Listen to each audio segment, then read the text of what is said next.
Hi, everybody. We're going to do kind of a brief introduction into basic EKG interpretation. So, just delve in. This looks like a long PowerPoint, but it's really because we go by a few points just piece by piece, and there's a lot of pictures. So, you don't need to know a lot, just a few basic things. But I did want to review with you a couple of things just to get your mind back into this kind of realm of thinking.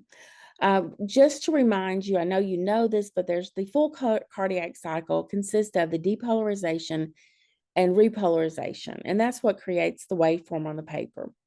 Always the electrical impulse precedes that mechanical depolarization, and that is when the muscle contracts. It stimulates the cardiac cells, and that results in the muscle contraction. And that's when you get your P wave and your QR wave, which represent your atrial and your ventricular depolarization. Repolarization is when the muscle relaxes and then that chamber of the heart is allowed to fill up with blood. So just remember that there's both atrial and ventricular systole and diastole, or pumping and filling. A repolarization is when that muscle is relaxing and it's getting restored to a polarized state in which it can then have an action potential take place and depolarize. And on your EKG, that's going to be the T wave. And we'll look at those in just a second. Two components in the process of the pumping heart: the electrical impulse, which of course stimulates the heartbeat, and the mechanical beating of the heart in response to that. I know you guys probably remember this, but of course we have our SA node, which is the primary pacemaker of the heart. This then, the electrical impulse then proceeds down through the intraatrial pathways in order to cause that simultaneous contraction of the atrium. But it also goes down to the AV junction, and then this passes down to the bundle of His. And let me see if I can show that to you. So this is your SA node way up here. And then we have it goes down to the AV node. And then these are our bundle of His, which carry that electrical impulse, of course, down around the ventricle and eventually out to the left and right bundle branch and to the Purkinje fiber, so that, again, we can have a simultaneous depolarization and contraction of both ventricles at one time. Oops, trying to get this to move forward. Hold on.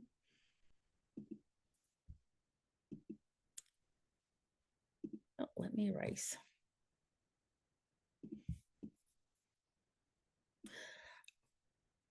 All right.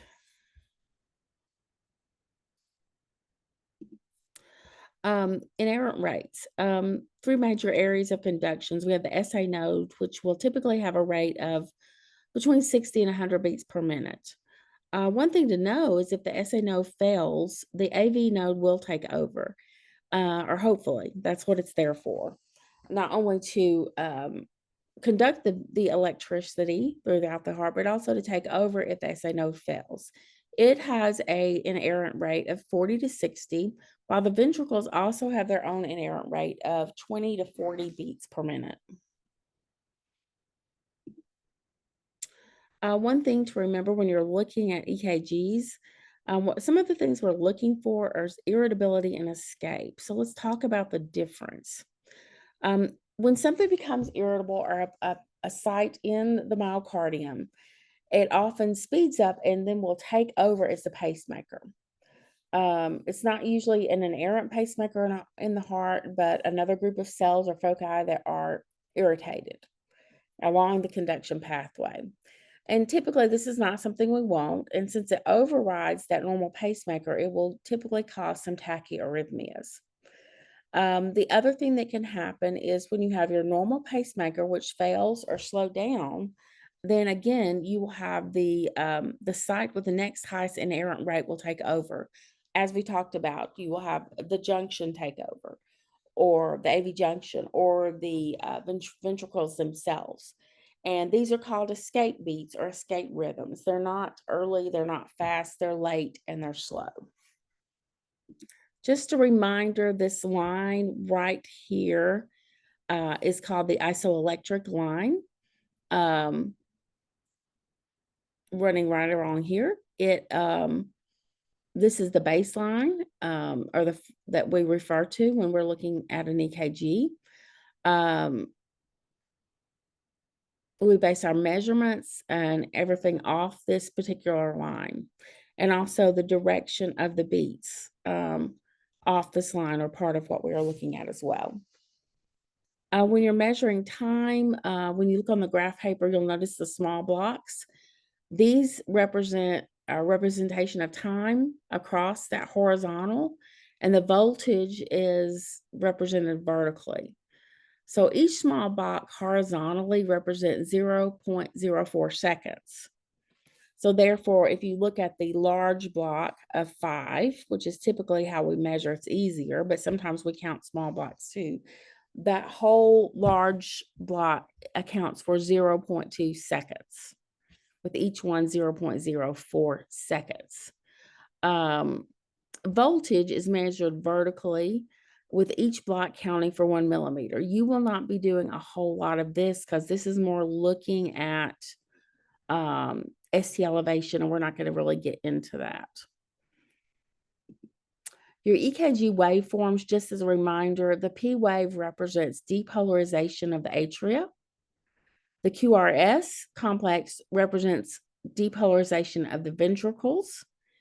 And that T wave represents repolarization of the ventricles. So you're probably asking, so where's the repolarization of the atrium? And it's kind of buried within this large depolarization of the ventricle. So you don't really have a separate wave for that. So, and I know y'all probably remember this. So let's look at the P wave just a minute. Again, atrial depolarization, and this is produced by that SA node firing. When you're looking at a P wave, the normal P is going to be small, rounded, and it's going to be upright in lead 2. And we're going to mainly talk about lead 2 because you just need to know some basics. But it should basically look like that. The thing that we also measure are the PR intervals.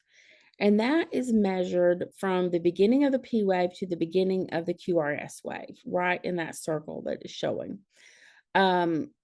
A normal PR interval is somewhere between 0.12 to 0.20, or 3 to 5 small boxes. Of course, if it is a very fast rate, it's going to be shorter than that.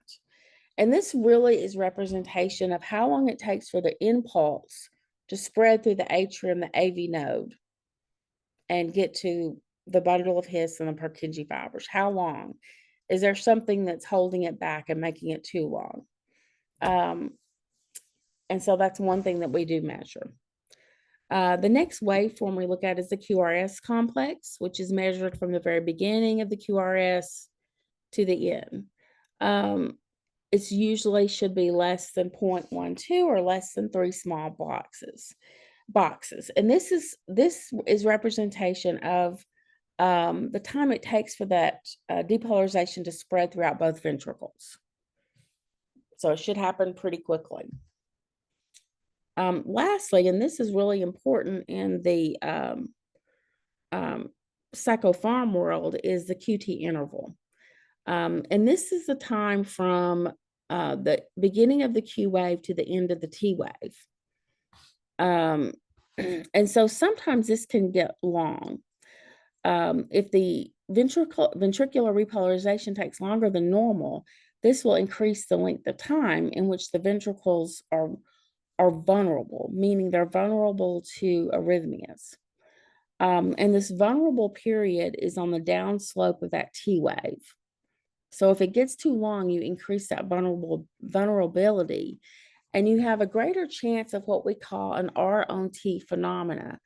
And that occurs when the QT interval is prolonged and the patient then has frequent abnormal beats. And so when one of these beats hits on this vulnerable period, that can result in some uh, dangerous dysrhythmias such as VTAC, or we'll talk a little bit more about that. But that is, or torsades points, which is an RMT phenomenon. So basically, what happens is if this QT interval gets stretched out too long, oops, let me go back. You have a longer vulnerable time. And if a person is already having extra beats, if one of those hits in this vulnerable time, then you can end up getting VTAC or a type of VTAC called torsades points, um, and can end up being a fatal arrhythmia. So there's a lot of medications that have the ability to prolong the QT interval, quite a few actually. Um, and we'll talk a little bit more about those, but it's things such as um, some of the antiarrhythmics, antibiotics, some antidepressants, especially tricyclics, antipsychotics, which we give a lot of, antiemetics, and there's a few others too, such as methadone. So the concurrent use of 2 or more QT prolonging drugs should be avoided. And you want to, use any of these with caution in somebody who's predisposed to dysrhythmias. So especially you're looking at elderly, those with bradycardia already, heart failure, if they have some kind of congenital QT prolongation, their potassium or magnesium are low. So just some things to be aware of, particularly I think it's when somebody ends up with more than one QT prolonging medication is when we really get into trouble. We also look at our ST segment, which is measured from the end of the QRS to the beginning of the T wave. We're really not so much looking at length, but what we're looking at is that ST segment should be on the baseline or flat, at the same level as the PR segment. So if you have abnormal ST segments, they can either be elevated or they can be depressed. And ST elevation implies they're having a myocardial infarction. ST depression implies ischemia. So we're not so much looking at how long they are, but are they elevated? Also, whenever you're looking at an EKG, you have to be aware there can be artifact. This is some examples of what artifact looks like. They can have loose electrodes producing something like that. They're not in VTAC or VFib. They just have loose electrodes. So whenever you're analyzing a rhythm strip, you want to look at, is it regular or irregular? What's the rate? What do the P waves look like? Do they all look the same?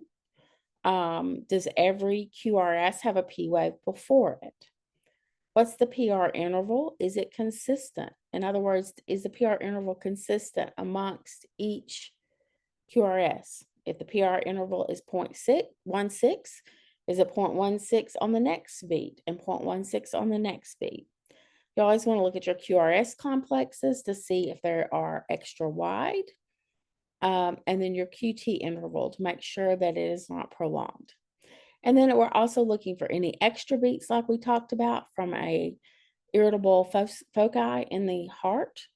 They're coming early, they're premature beats, or they late beats because our heart's pacemaker did not kick in. Again, here's an example of a rhythm strip, and we'll kind of look at it together to talk about how to analyze it. Again, we're just trying to kind of to have a real basic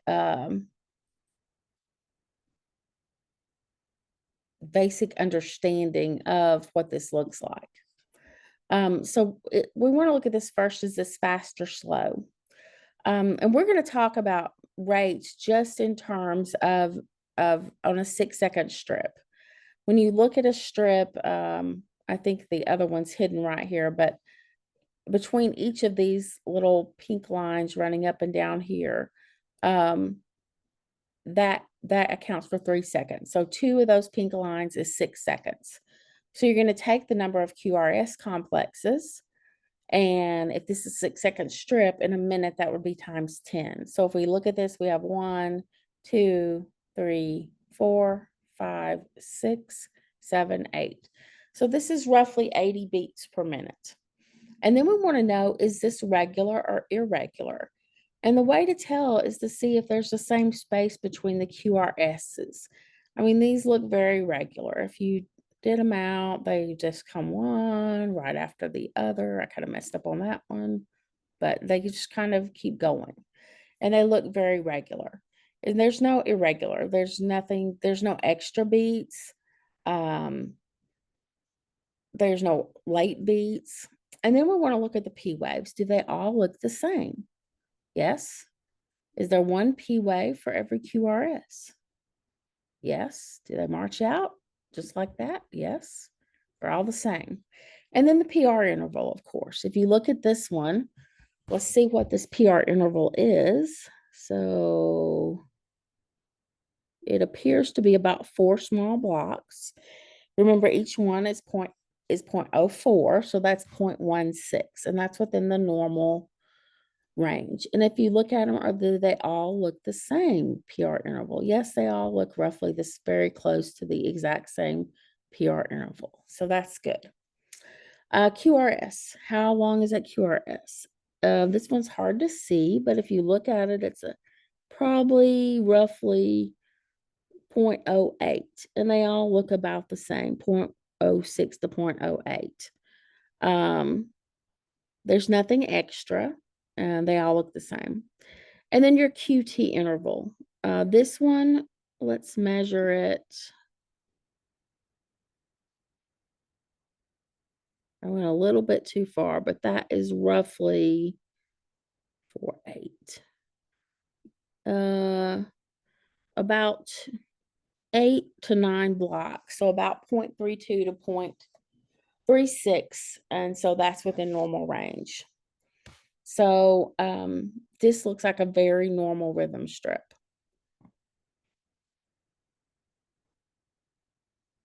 Let's look at, oops. Let's look at this one. First thing you might notice about this one is this regular or irregular? And you're going to, of course, right off the bat say this is irregular. And we always ask, is there a pattern to the irregularity? And not really. So this is probably an atrial fib. And like I said, I'm not expecting you to know all this. This is just an intro. But this is definitely an irregular rhythm.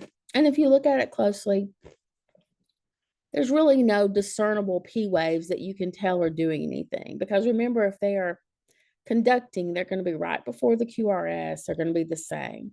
There's some P waves in there, but they're not really doing anything.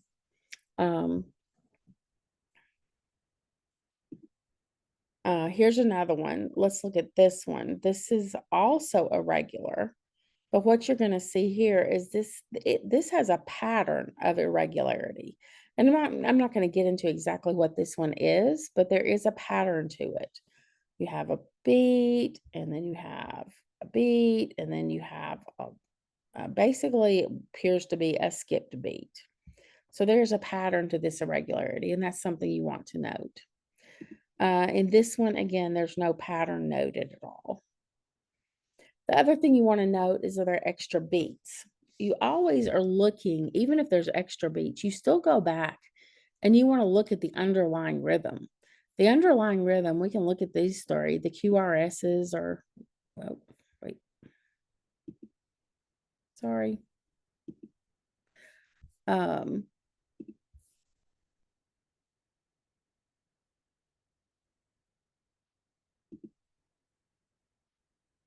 Okay. Sorry about that. If you look at this one, the QRSs are all march out. They're regular. You got a P wave for every QRS. It's the PR interval is normal. They're all the same in these beats. You don't count the extra beat. 1, 2, 3, 4, 5. This is 60 to 70 beats per minute. So this is a normal rhythm, but we have these nice extra beats. There we go. And those are extra beats. So you always want to take note of any extra beats that are there. And then let's talk about the QT interval again. Again, we know that this is the time it takes for the ventricles to depolarize. And we already talked about it. What it extends, it extends from the beginning of the QRS. I've got it marked on here to the end of the T, and it's normally right around 0.36 to 0.44. It can be a little less, or 9 to 11 small blocks. It shouldn't be more than 1/2 of the length of the R to R, which is this. Oops, yeah. So what causes problems with that? We talked about some categories of medications, but here is some examples of them. We've got our antipsychotics. I talked about tricyclic antidepressants. You know, one of the things that kind of gets forgotten, Zofran is one, Compazine. Sometimes we have people on, maybe they're on an antipsychotic. Maybe they're on another cardiac medication too, and then they get put on an antibiotic. And so it's when you start, having several QT prolonged medications together that you really can have the issue. And this is an example of what a prolonged QT will look like. And I'll just show that to you. You see this one, it's very long. It is pretty long. And this one isn't terribly long, but this one is probably 0.48 to 0.50. So, but it is somewhat prolonged.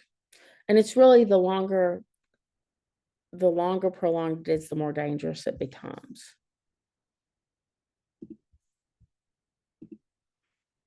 And this is just an example of a normal sinus rhythm. We've kind of already looked at one like this, but basically it's 60 to 100 beats per minute. It's regular.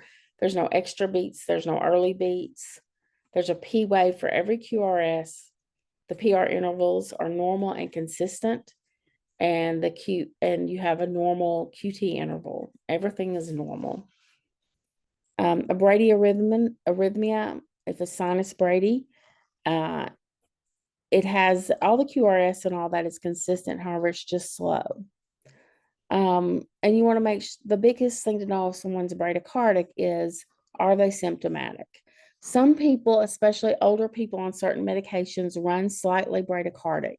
Some people who are athletic and their heart is really trained run normally bradycardic. So are they symptomatic? And there's a few things that can cause that, but there's a host of things that can cause it. If they're not symptomatic and it's not terribly low, then it's okay. People also can get very tachycardic. That's when you have a rate of over 100 that's sustained. It can be compensatory, secondary to, of course, you're running, it would be higher. You're dehydrated, you have a fever. But we also have a lot of emotions that can cause some tachyarrhythmias. Being in pain, but just having anxiety, emotions, but things also like caffeine can cause that as well. Again, when you have an arrhythmia that results from an irritated site in the atrium, we call these atrial arrhythmias. And you don't have to know these, but I wanted you to get an idea of what they look like. They're very fast, typically faster than 150 beats per minute. And some people have these types of arrhythmias that just come on suddenly with no thought, with no cause, paroxysmal. There are some causes of this, and I just wanted to note these. Sympathetic nervous system stimulation or fear. Fear, anxiety, caffeine. It can happen if someone's very fatigued, too much alcohol, smoking. So a lot of habits and a lot of things that you can see right there that can impact mental health patients. So these are not that uncommon. Typically, if someone gets in one of these very fast tachyarrhythmias, they do end up in the ER, and there's a few things. They usually can resolve these tachyarrhythmias with either vagal maneuvers or adenosine. Sometimes they have to go a step farther than that. And these are just some examples. We also have atrial arrhythmias that are not regular. And the two main ones are atrial fib and atrial flutter. Um, these are typically caused from some cardiac pathology. Atrial flutter is just when you have a lot of fast flutter rates. Obviously, they're going so fast that your ventricles don't pick up every one. They just pick up every third or fourth one here. So they still have a heartbeat, but they're having this flutter. And atrial fib is just when the ventricles are they're just fluttering. They're just shaking. They're not really doing a good beat. And so the atrium isn't. And so your ventricles are just randomly picking up one of these electrical impulses, and they are then depolarizing. Um, but these are typically secondary to cardiac pathology, and of course need to be seen. And you might say, "I'm never going to see this," but you never know if you end up working in an inpatient setting, what you might see. And these do need to be sent to the ER to be treated. I will take note of one thing here. I want you to notice untreated sleep apnea is one of the major causes of atrial fibrillation. Um, and that's something to watch for too, especially if you are working in an inpatient unit. It's ventricular tachycardia, again, is faster than 150 beats per minute.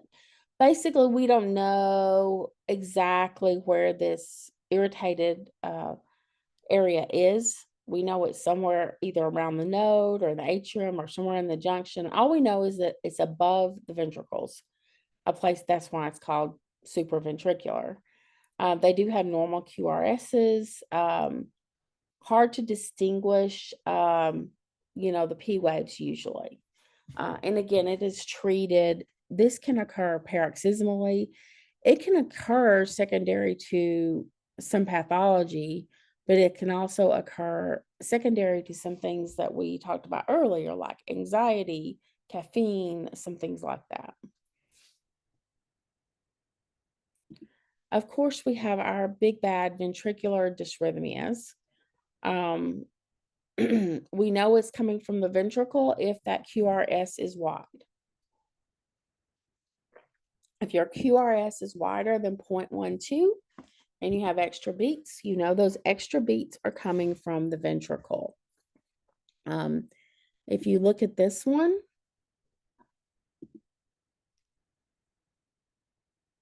make this a little wider. You see this QRS is really wide. This is not QRS. It is like, looks like to be almost 5 beats, 5 little boxes long, which is 0.20, which is significantly wide.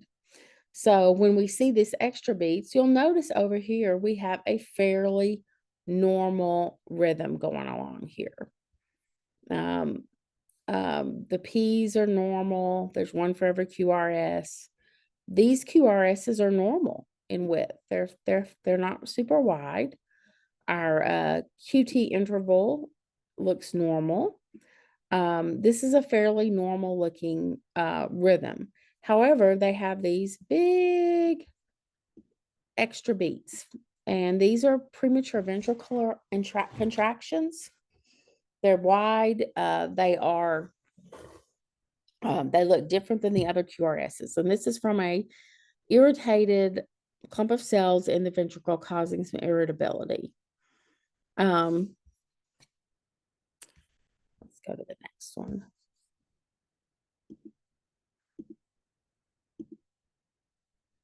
Okay. Here's another example of some PVCs. And you can see, if you look at these, you see in this top strip, these PVCs look exactly the same. That one looks like that one. That means they're coming from the same irritated place in the ventricles. If you looked at on this bottom strip, these PVCs look different. And that means that there's more than one irritated place in the ventricles that is causing this, or multifocal PVCs. It is always better to have them coming from one foci than from two. So when are they dangerous? If you have them occurring frequently. And we call this bigeminy or trigeminy when you're getting them over 2 to 3 beats, or more than 6 per minute. These are when they become dangerous. If you have that ROT phenomenon happening where they're hitting at the edge of the T wave, and that can cause them to go into VTAC. If they're multifocal, they're coming from more than one irritated place. If they are couplets, what's a couplet? That's when you have two PVCs back to back without a regular beat in between. That can lead to VTAC as well, or if they are actually in VTAC. So that's when they become dangerous. If somebody's having, unifocal that's only coming from one place, they're having an occasional PVC, that is not particularly dangerous at all. What causes them? They can be caused from hypoxia, from electrolyte imbalances. There are medications that can cause them and procedures that can cause them, but things such as caffeine and other things can also cause them. This is what ventricular tachycardia looks like when you have those PVCs have become constant. Of course, this is a life-threatening arrhythmia that has to be treated. Defibrillation is when the ventricles, they're not just firing quickly, they are just shaking and not getting any real discernible beats, and therefore no pulse. VTAC can occur with a pulse or without a pulse. VFib never has a pulse. This is an example of an idioventricular rhythm when the pacemakers of the heart have failed. Your SA node has failed. Your AV node has failed. So now your ventricles are just trying to keep the person alive. This is what a dying heart looks like. So you're having just very wide, slow beats. It's just a dying heart. And this, of course, is asystole. I did want to take one note of ST elevation. This is just an example, but you can see on here how the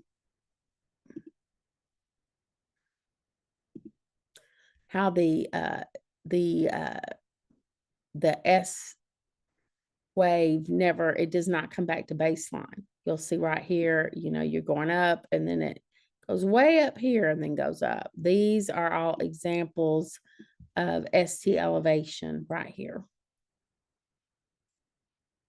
and here. These are examples of ST depression when it's down below the baseline. Here's some more ST elevation.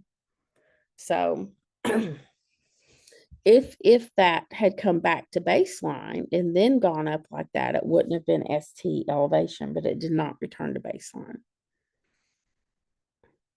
If you look in this lead, even though it's a pretty tall P wave, it did come back to baseline in this lead. And of course, it won't happen in all leads. It happens in the leads that correspond with the area of the heart that's affected. And you don't have to know that, but I just wanted you to see what it looked like. And that's just that in a nutshell, just to give you a broad overview.